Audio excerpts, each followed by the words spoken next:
Let's turn to our friend Mark Weaver, and he is one of the very best when it comes to law enforcement, the Department of Justice. He literally worked there for a time as their spokesperson. He understands the law like the back of his hand. He authored a wonderful book called A Wordsmith's Work, which you can get on Amazon. I hope that you do. And he's still a practicing attorney and teaches and knows constitutional law very, very well. So, Mark, I kind of laid it out earlier. We've gone through the issue, and I've talked now for years about the authoritarianism of the Biden administration, the weaponization of our institutions against their political foes. This latest Arctic frost is really no different. It's just another chapter. Good morning. It's troubling. I remember talking about Arctic frost on your program several weeks back. It is stunning to me, as someone who worked at the Justice Department, as someone who's been a prosecutor at the state level for many years. It is a basic violation of our civics and our basic republic for one branch of government, in this case Joe Biden's executive branch, to use his law enforcement authority to essentially spy on another branch of government. That's the only way we can describe this. All of the things that were described about Richard Nixon during Watergate are happening in a much bigger way now. And of course, Watergate shaped the country and rewrote American history for decades, but we're not seeing that response in regard to Arctic frost, even though I think it's much worse than Watergate ever was. We're in a perilous time, of course, because now we know that there are Democrats that are calling for open assassination. I guess when you're driven to a place where you say the people that hold a different political view than me deserve to die, what's a little spying? Right? Well, everyone has played the game of, boy, if I could have stopped Hitler before he did all the killings, wouldn't I have been a hero? When you label your American enemy a fascist or Hitler, it gives you a permission slip to do whatever you have to. And that clearly was on display with Joe Biden, who, in a speech from Philadelphia in front of Independence Hall, essentially called half the country dangerous people who shouldn't be trusted and who they elect. And of course, we know he was targeting not just Donald Trump, but his supporters. I don't think I've ever said this on the air before, but one of my clients in Pennsylvania, somebody who's a friend who I advise as a lawyer, had a knock on this person's door from an FBI agent because this person was active in the effort to help Donald Trump win the state of Pennsylvania. And I asked that FBI person to contact me so I could see what was up. The FBI agent told me that he was a bomb tech, that so many different regular FBI agents were busy out knocking on the doors of Republicans who tried to help elect Donald Trump in Pennsylvania, that they had reached down into the bomb squad and pulled some people out to go out and knock on more doors. That's how far away it's gotten from the rule of law. How about 200-some FBI agents in the crowd on January 6th, 2020? What does that say to you? Well, that's a problem, and also FBI leaders testifying under oath in front of Congress that it didn't happen. That's lying to Congress. That's perjury. All of this is a problem. The FBI, remember, let's go back to our founding. Under the 10th Amendment, most of the power is supposed to be with the states. The federal government has enumerated powers, limited numbered powers. And so the FBI, I'm glad it's there. I worked with them when I was at the Justice Department. It's a wonderful agency. But when it gets expanded and overused, that's when you have federal government power out of sync with what the founders intended. Do we have too many agents? Has the agency grown too big? I mean, what can be, fundamentally, I think everybody's mindful of this ticking clock in the back of our minds. Dan Bongino, Kash Patel, Pam Bondi, President Trump, midterms next year. Everyone's wondering, how much time do we have? Can you correct a cancer that has metastasized like this inside something as vast as the DOJ? Well, history tells us that in the 1970s, the CIA was well out of control, spying domestically and abroad in ways that were way outside its legal charter. So there was a commission out of the Senate led by Senator Frank Church from Idaho called the Church Committee, and it looked at the many overreaches of the CIA, and significant reforms were put in place. I've been saying for some time, including on your program, there needs to be a church committee for the FBI, led probably by the Judiciary Committee in the Senate, which has done such good work under Senator Grassley from Iowa, really has exposed this stuff in a way that nobody else has. We need national hearings on the overreaches of the FBI because it's an important agency, but it needs to be reined in.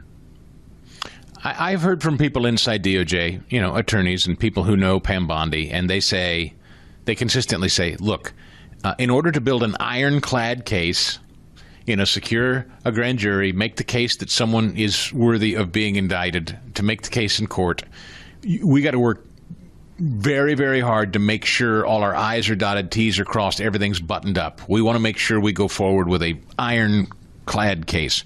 Is that what you think is happening here? Because average folks like me sit out here very frustrated and wonder, where are the impaneled grand juries? Where are the indictments? Why is Comey the only one? I mean, Wray now may be implicated in this. Arctic Frost, certainly. I mean, we know there are more than James Comey folks inside the FBI and DOJ that were involved in this kind of abuse. So Pam Bondi's role in all this is my question, Mark. I cheered her nomination. I think she's more than qualified for the job. However, I have been troubled by some missteps by her that have hurt the movement. Now, to be fair, having worked at that level at the Justice Department, I do know this. Federal prosecutions and investigations typically move very slowly, much more slowly than the work we do in state prosecutions. And it's typically done under the radar. And so that's the norm at DOJ. It takes a long time, and it's not heard from until indictments are handed up from a grand jury. So I'd like to think that there is work being done that we don't know about that's going to bear fruit. But a lot of people who wanted to reverse some of the misuses of power that we saw in the last administration, a lot of us are waiting to see whether they're going to be corrected. And I don't know that Pam Bondi has enough credibility left with the people who put this president in the White House to be able to be quiet about this much longer. How many people inside DOJ, like we found in Virginia, for instance, they had everything they needed, but there were people inside DOJ saying, no, there's nothing there. We're not going forward with this. This looks weak. This looks specious. This looks whatever. Institutionalists who were protecting Comey clearly. And it took President Trump basically getting angry to see a couple of people dismissed, someone new installed, to move forward to make the case that Comey should be indicted. Catherine Herridge reported there was a very solid case made against Comey, but there were institutionalists protecting him from them moving forward. So how real is that? How rampant is that? Does Bondi have to sift through a bunch of people who are trying to stymie President Trump and her objective? Yeah, I was a young man when I was a Justice Department spokesman, and I was shocked, first of all, at how entrenched the Democratic Party is at the Justice Department. The career people tend to be Democrats. They tend to live in and around Washington, where there's a very Democratic feel.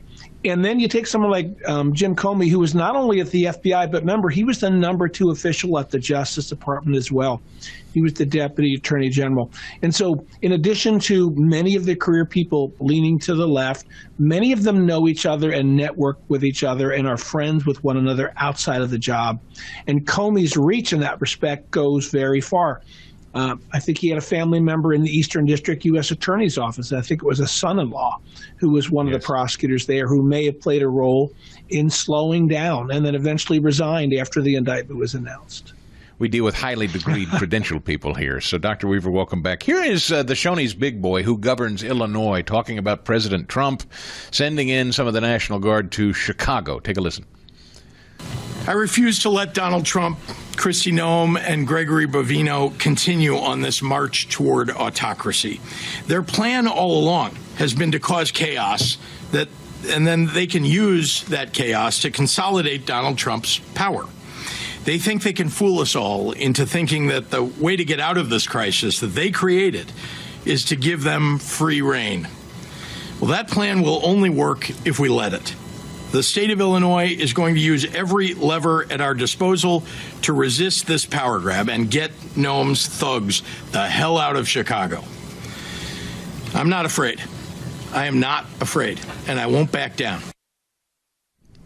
Noam's thugs, federal law enforcement. The Justice Department has alleged a Chicago gang leader offered a $10,000 bounty to kill a Customs and Border Patrol officer. Any of them involved in Operation Midway Blitz, a gang member was offering $10,000 per kill. Chicago establishing ice-free zones. There's the Shoney's big boy Mark saying, I'm not afraid of these goons and these thugs. Of course, we saw what happened in Portland. One judge has weighed in out there. Where does this go legally, do you think? Wow, that's breathtaking. I've seen other comments by this governor. Well, let's remember, it wasn't that long ago when many in America, including me, would have called Chicago one of America's greatest cities.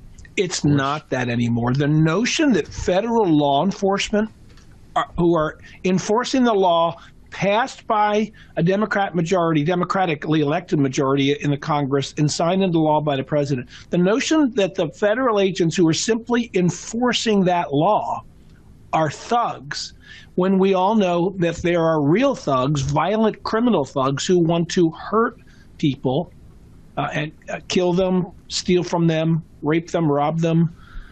Those are the thugs. So the notion that a Democratic politician who's running for president, we know that, would somehow suggest that federal law enforcement officers are thugs.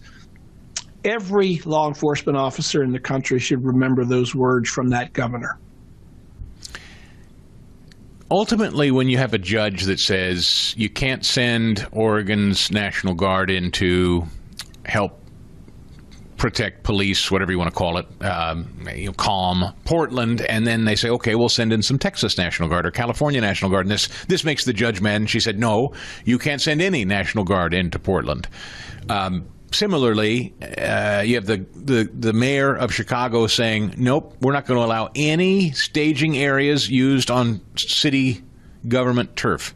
So no federal agents will be allowed to convene on schools or on City Hall or any kind of city-owned property. Pritzker there pledging. Again, legally, the Supreme Court's ultimately going to have to weigh in on this. They kind of did in L.A.'s case with the rioting there. So does the Supreme Court weigh in on this? And if so, where do they come down, do you think? Do they tell Trump, back off, you don't have the authority? Well, I think it will eventually go to the Supreme Court, and I hope it does, because the Supreme Court is a co-equal branch with the presidency, and the Supreme Court ought to be listened to by everybody. But this hodgepodge of individual federal district court judges, what the Constitution calls inferior courts, making clearly political decisions, often with very poor or no good legal basis, is a troubling thing that we've not seen other than coming at Donald Trump. And I worry that when federal judges become so politicized that they undermine the rule of law and the respect for the rule of law. So back to the Senate and back to the House. Some of these federal judges need to be brought up on impeachment charges. The founders intended that the tools in the Constitution would be used when circumstances warranted. I don't think the founders thought that we should be afraid of using impeachment of federal judges. It's rarely done. It's done every 10 or 15 years at best. But at the very least, holding hearings and making judges come to Washington and explain themselves, even if they're not removed from office, has a salutary effect in that it brings transparency and accountability in a way we're not currently seeing. It feels like Congress is kind of, I don't know if they're toothless, if they're lazy, if they're not willing. I don't know.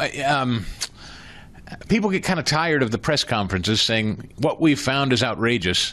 Somebody wants action. Everybody wants action. Everyone wants justice, Mark. So what would you say to people feeling, again, I feel like I ask you this at least every third month, to people in this audience, and I hear from them all the time, that just say they feel so frustrated.